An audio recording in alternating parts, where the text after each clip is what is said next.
Hey guys, welcome to Hoffman Heights. We are cooking here in the Hoffman house. I'm Nicole, for those of you who do not know me. Tonight we are going to make sweet and sour chicken. So I've prepped a lot of things. This is my very first video, so we're going to kind of see how this goes. But during COVID, I had a lot of people asking me all about my recipes, so I'm going to start sharing those with you. So tonight we're going to start with our rice first. A lot of you may or may not have a rice cooker at home, but what we have figured out is that we need to rinse our rice at least 3 times, otherwise it tends to bubble over. So we have rinsed this 3 times already. You can get one of these little puppies at King Soopers or Safeway. And we're gonna pop that in here. Rice cookers are great. They work super easy. You can pretty much ignore them as long as it doesn't boil over. And that's what we're gonna try and prevent. So we will switch this to the cook position, and we're going to let that do that thing over there. So we are now going to move over to my other prep area here. And of course, every meal you probably need to have with a good glass of wine. So tonight I am drinking Hoffman Heights cherry pie wine. It's awesome. Have a little bit of sweetness and tartness to this, and a couple of you guys who have been to our house have had this wine before, so it is delish. It's like candy in a cup. All right, so we're going to start off here, and I'll post this recipe afterwards. We're going to start off with a little bit of olive oil and maybe about a tablespoon worth. And we have a fun wok here at the Hoffman house, but you do not necessarily need to have a wok if you don't own one. That is okay. You can use a regular schmegular skillet. So kind of get that oil around there, and I've had this heating up for a little bit. So we have this on a medium-high heat. I've already cut up our chicken into small pieces. A lot of times I just use the chicken tenders that we already have pre-frozen, and obviously thaw them out ahead of time. And we are going to, I didn't pull out something to stir this with, so we will find something here. Let's use this one because this is easier to move around with tongs. So you want to get that nice and brown in there. And I have prepped everything else in the meantime, so while those puppies are browning, and I just use chicken breast for that. It doesn't necessarily need to be a dark meat. Dark meat does make it more tender, but this works out great with just the chicken breast. So what we have here is a 1/4 cup of soy sauce, and you're going to take a tablespoon of cornstarch. You will mix this, oh there we go, mix this in together. And we are going to stir this up almost until it looks milky. And make sure there's no little white spots in there. It's okay if you have a little bit, but you want to get that mixed up really good. I have a really tiny whisk. I'm all about fun whisks. So we are going to mix that up in here. And once this chicken has browned, we are going to add this in, plus a few other ingredients, but that should cook up fairly quick. So I am going to pause it for a minute until this is browned, and then we will come right back. Oh, never mind. Pass. Okay, I can't pause that. That's not how that works.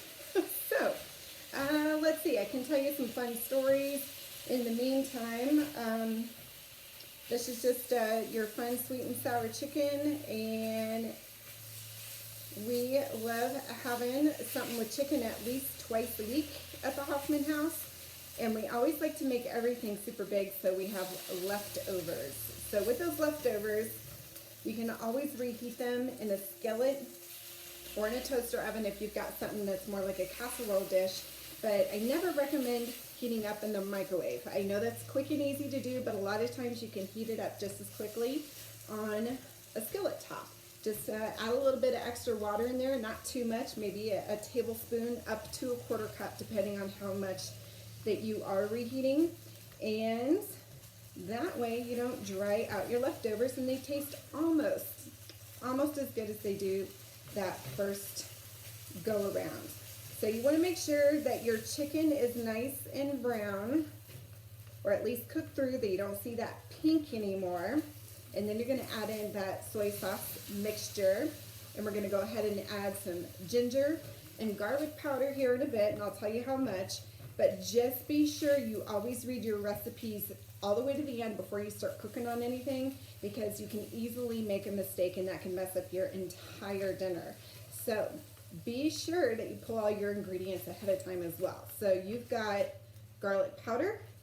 Make sure you're using garlic powder, because if you accidentally use garlic salt, it is going to be way too salty. So just make sure you use the exact recipe that it asks for and on those ingredients. In cooking, you have a lot more leeway than you do with baking. I always say baking is more of a science versus that cooking. You can add things, take out things, and not really mess up a recipe too much, at least.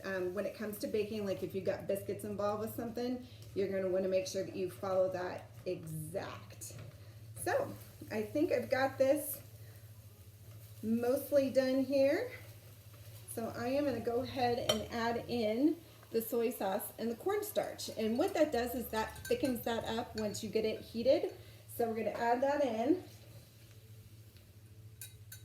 It just almost looks like a paste once you get it in here. I promise I will show you this once we have it off of the skillet. So I can't figure out how to make that camera come over here. So we're going to add that in here. Great smell. And we are going to go ahead and add in all of these red peppers. Now it does ask for red and green peppers, but I like the flavor of red peppers better. And we're going to add those in. And you'll let this sit for a little bit anyways, because that'll actually go down so they're not so crunchy. They're fine if they're al dente, but you don't necessarily need that either. You can have them nice and soft as well. And what we're also going to add in next, this is a beautiful color by the way, I will show you here in a bit, is a half a teaspoon of the garlic powder and also half a teaspoon of ginger. So that's what's going in here. We're going to mix that in a second.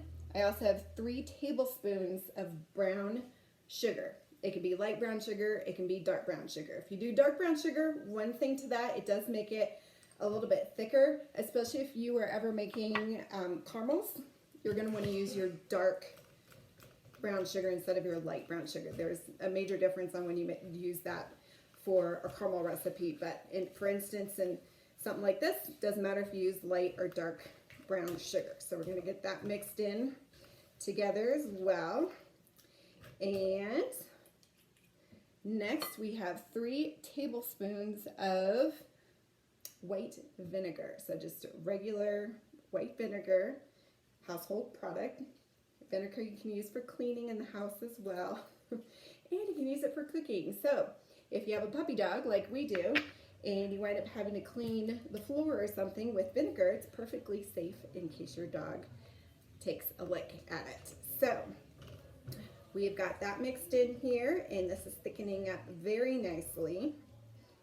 And next up, this is my favorite part, and this is what makes it sweet and sour, is we are adding pineapples. So get your chunk pineapple, and you can get it in a can, you can get it in a container like this.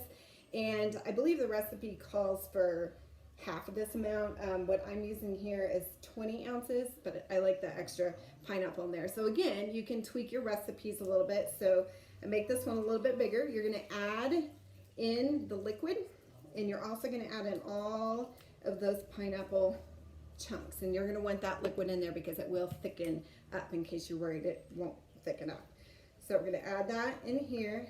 And just a reminder, when you do serve this dish, you're gonna serve it over your white rice or brown rice. You can use instant rice if you don't wanna take the time on the rice cooker back here, although it does cook fairly fast.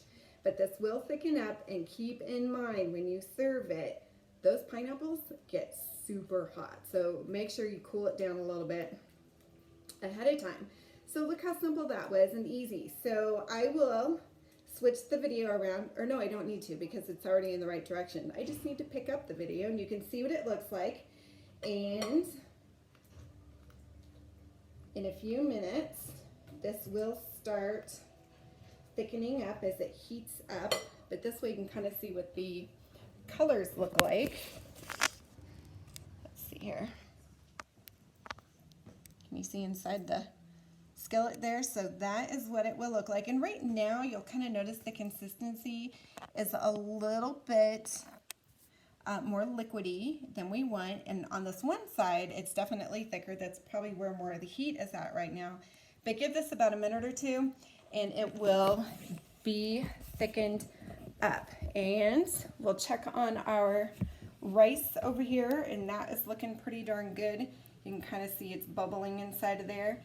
But what you do not want is that bubble to go all the way over, oops, the edge. And let's see if I can flip this for you guys to see the recipe, but I'm not 100% sure. Oh, what did I click? Oh, I can't figure out how to turn it around. Okay. There's, nope, you're not going to see that, are you? Darn it. All right. I'm clicking all over the screen. I feel like that should pop up. All right. And of course, as soon as I find it, I'll be turning the darn thing off. So here we go. Turn it around. See if you guys can actually see it based on this. Yes, there you can, but it might be backwards. We'll try and figure that out later. Posting it on Facebook, I can easily put that in the comments for the recipe part of that. So it's the sweet and sour chicken's the second recipe that's on there. All right, but look how quick that was. We are right at 12 minutes, and I think I was talking more than cooking, but that was fairly fast for you to make that meal. So Hoffman Heights out. I'm gonna go finish that glass of wine and enjoy my meal. Thanks, guys. Bye.